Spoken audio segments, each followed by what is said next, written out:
Hello guys! Welcome back to Not Just Mecha. It's Marco here, and today we talk about how I built my new lamps.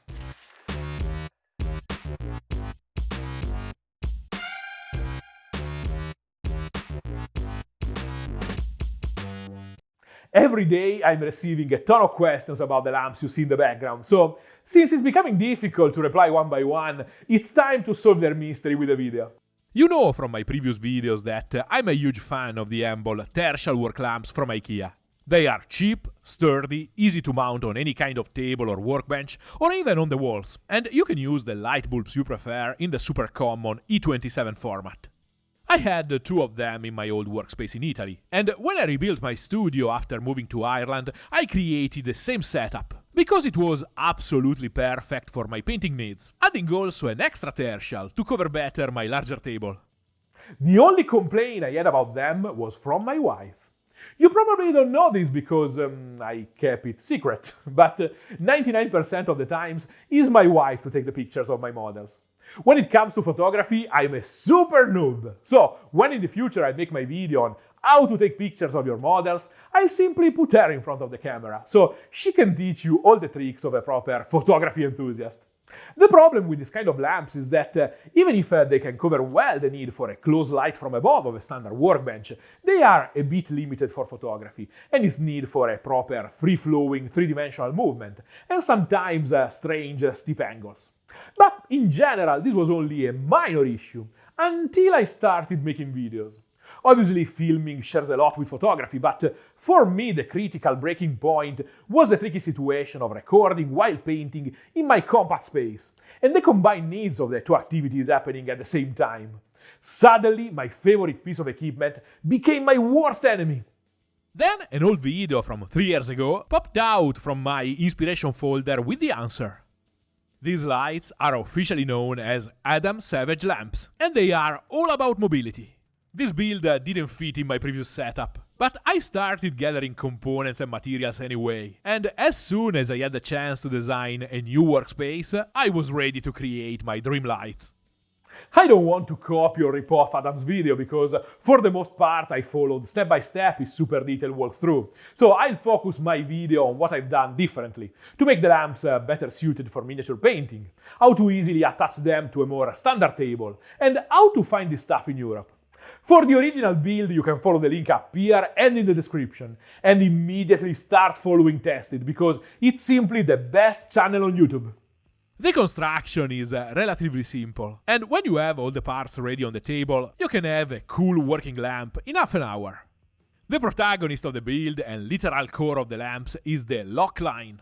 It's technically a hose, because the tight connection between its segments makes a waterproof seal, so it's used in aquariums, irrigation, and for coolant fluids in machining tools, but it found its way in a ton of other applications, like in photographic equipment, accessories for high-tech wheelchairs, and even as flexible armature for dolls.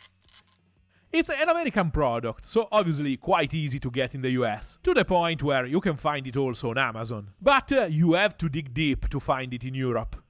Lucky for you, I've already made all the investigative work.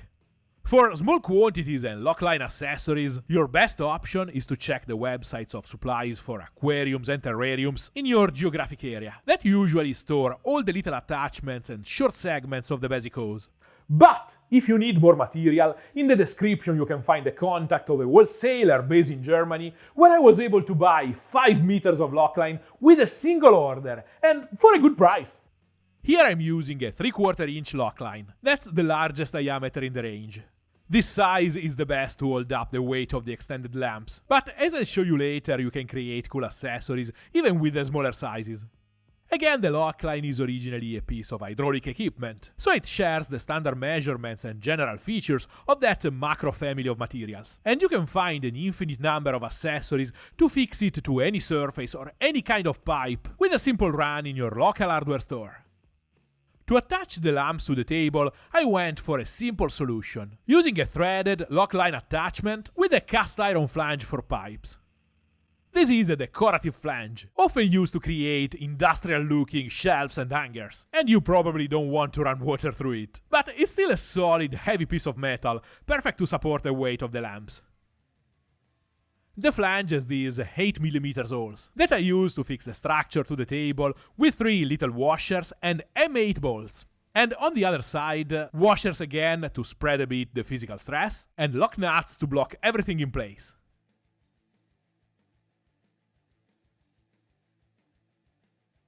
Despite the limits of the arms, I still really like the top part of the tertial lamp. I like how I can move and direct the beam of light, keep it focused where I need, and I love the fact that I can keep it close to my face when I work on details without being blinded by the diffuse light of a flat lamp. I tried LED panels or lamps without this kind of rim, but they really don't work with my way of staying at the table. The question now is, how can I fix this head to the lock line? Following Adam's tutorial, I bought this flat nozzle, but I didn't find exact measurements of each of its parts, so this step started as a leap of faith. Luckily, the attachment of the tertial's head is made in a soft metal, and I can easily fit the nozzle in the middle, simply bending these 2 wings with my hands.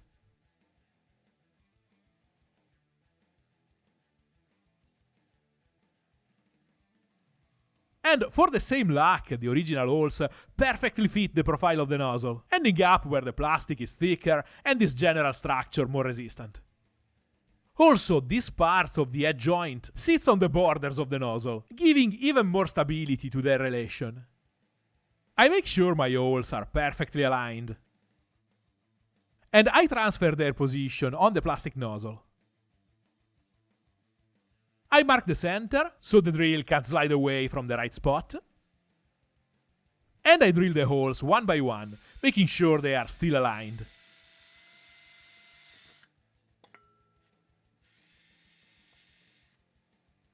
And I connect the 2 parts with these 4mm threaded rods that I saved from the remains of the tertial lamps, securing everything with their original nuts. I'll probably add some little washers in the future, but everything seems already quite solid and self-supporting. Like in the original tertial lamp, the cable goes up, then inside the providential rectangular hole of the nozzle, then runs inside the lock line, through the flange and the table, and then down to the original switch that I kept down here so I can turn on and off the single lights, and then to the socket. And finally, you have here the ultimate lights for painting, photography, and video recording.